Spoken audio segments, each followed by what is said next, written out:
Hi, I'm Mike Bush. One of the reasons our results are so good.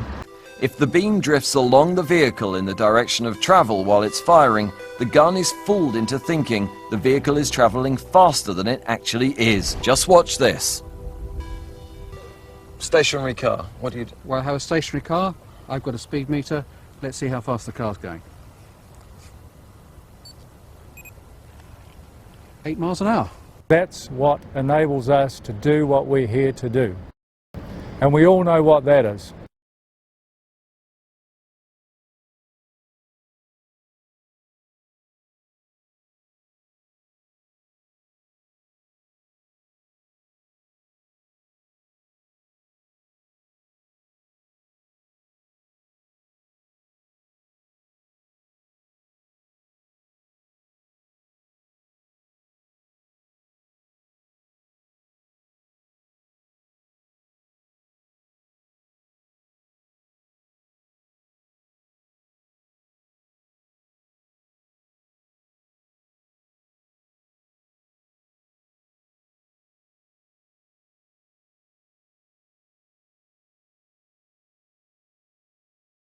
We do make mistakes. We're not perfect. So, could the camera have lied? It's crucial that in the fraction of a second it takes to get a reading, the gun is held still. This is so important it's in the official training manual, as Dr. Clark showed me.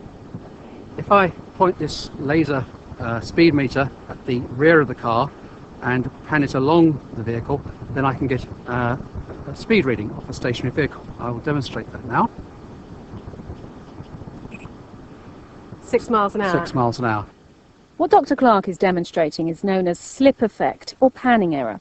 If at the moment it is fired, the laser beam is slipped sideways, for example, down the side of the vehicle, the gun is effectively tricked. It interprets that movement of the beam as a speed. So the machine is fooled into thinking that some kind of change in distance has happened. That's right. Because the laser beam itself has moved and moved closer to the machine. That's it exactly.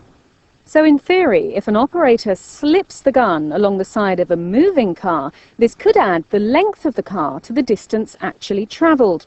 And we calculated this could add up to 30 miles an hour to the speed recorded.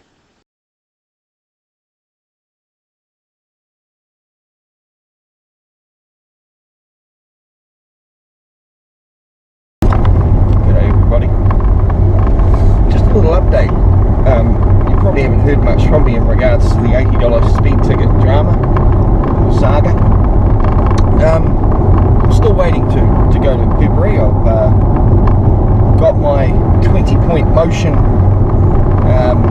showing 20 individual errors, omissions, mistakes, fuck-ups, whatever you want to call them, done by the police.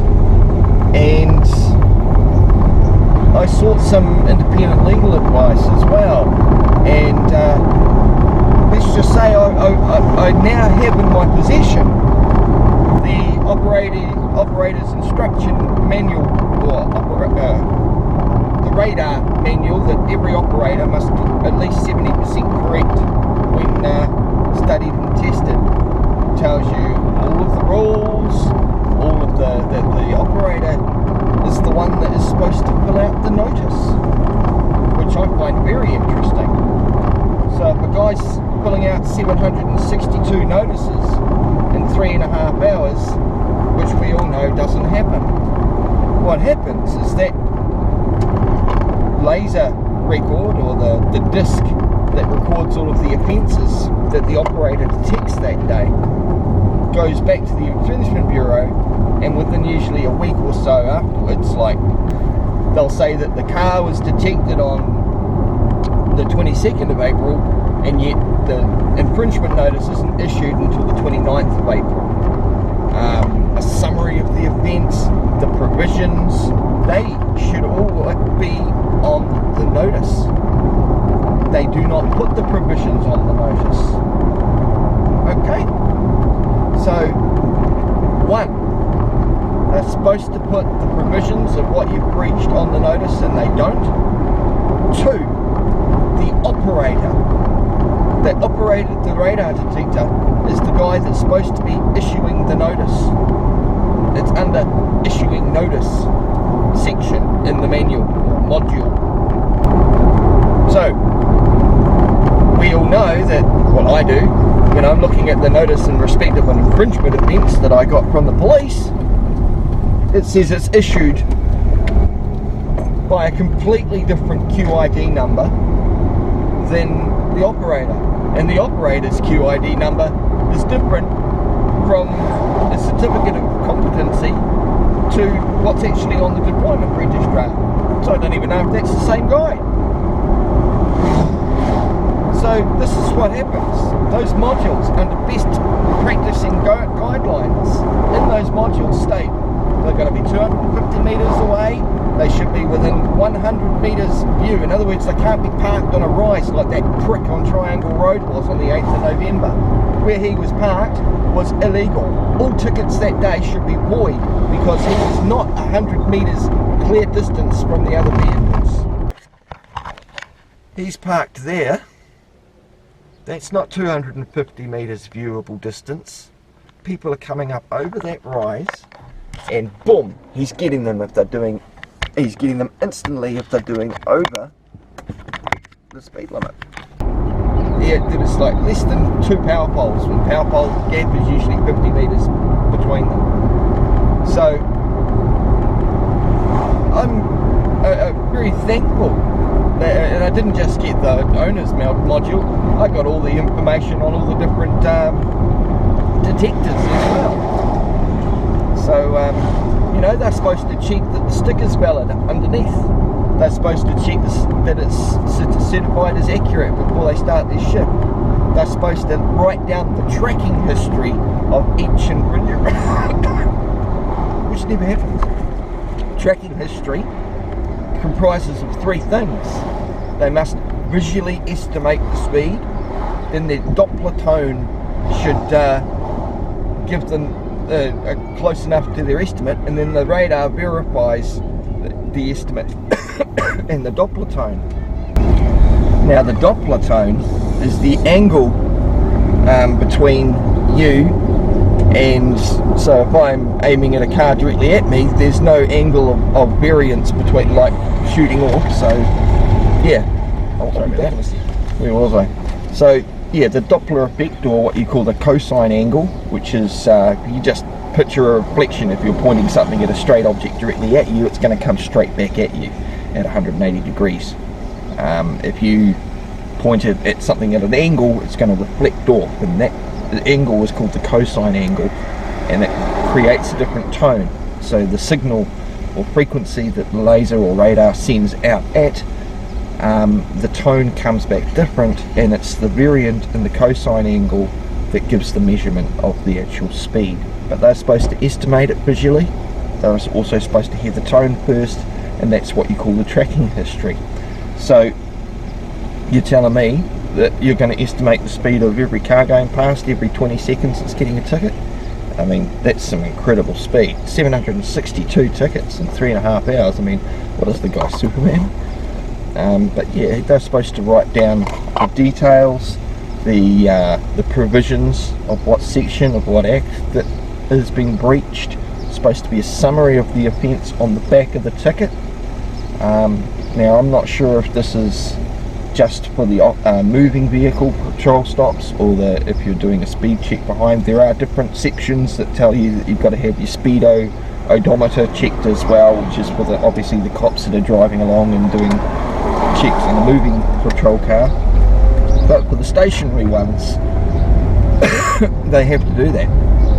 So yeah, I'm going to be making a nice big long video for you all to see exactly what I'm talking about. It's 44 pages long. A lot of it is repetition. You know, there's only a few differences between radar and laser, and again only a few differences between whether or not it's a moving speedo check with a radar, or whether or not it's a stationary with a laser.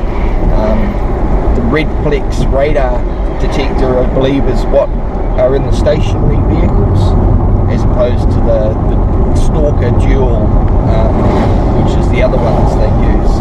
Now the stalkers also come with extra features which are actually turned off for New Zealand. They're all made over in the States.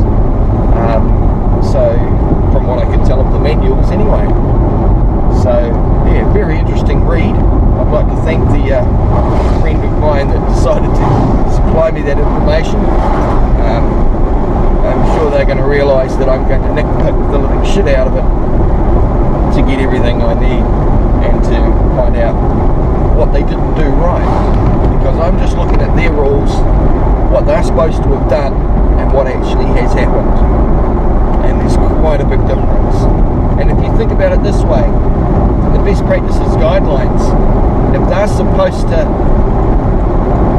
fill out every notice as it's directed in there, the operators of those speed camera vehicles aren't doing that. It's always another officer, a different QID at the Infringement Bureau that issues the offence and the notice. So that doesn't ring consistent with the operating manual and the module.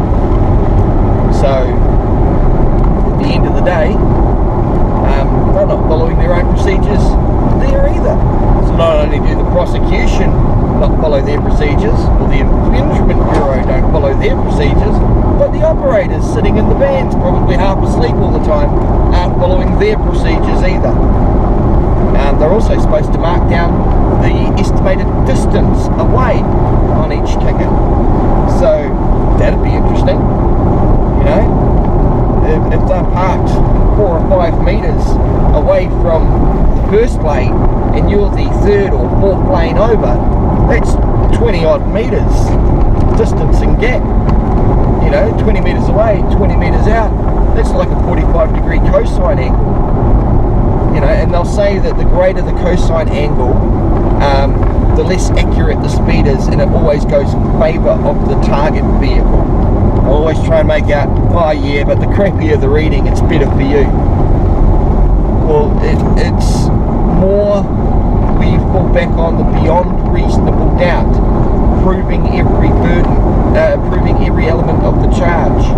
If they're saying you're doing 94 and there's a lot less accuracy, then that doesn't satisfy beyond reasonable doubt that you're actually doing that speed. And you might say, well, you're only doing 80, they're saying you were doing exceeding 80 kilometres an hour.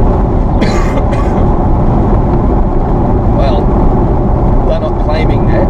It'll say in that you drove blah blah blah blah blah exceeding 80k, but then they're actually claiming you were doing 94. The charge may say that, but the claim is different. So there's a variant there too. If you're doing 94, it should say in that you drove a vehicle exceeding the speed limit at 94. Well, they say 80k because in these tuning forks, you're only supposed to flick them with your finger to get the resonant frequency, and each tuning fork is set to a different frequency or a different speed. You have a 50k tuning fork, a 60k tuning fork, 80k, 100k tuning fork that you're only supposed to tap slightly. So if they've been bashing these fucking tuning forks to test it out, then they're going to get an incorrect calibration. So again, so many things I'm picking apart, because I will rip it apart to the nth degree to make sure they do their job. And there's like 20 questions at the end of this manual too. I might just run through them with the operator on the stand if it ever actually gets to that point, which I don't think it will. Anyway, catch you later. Bye.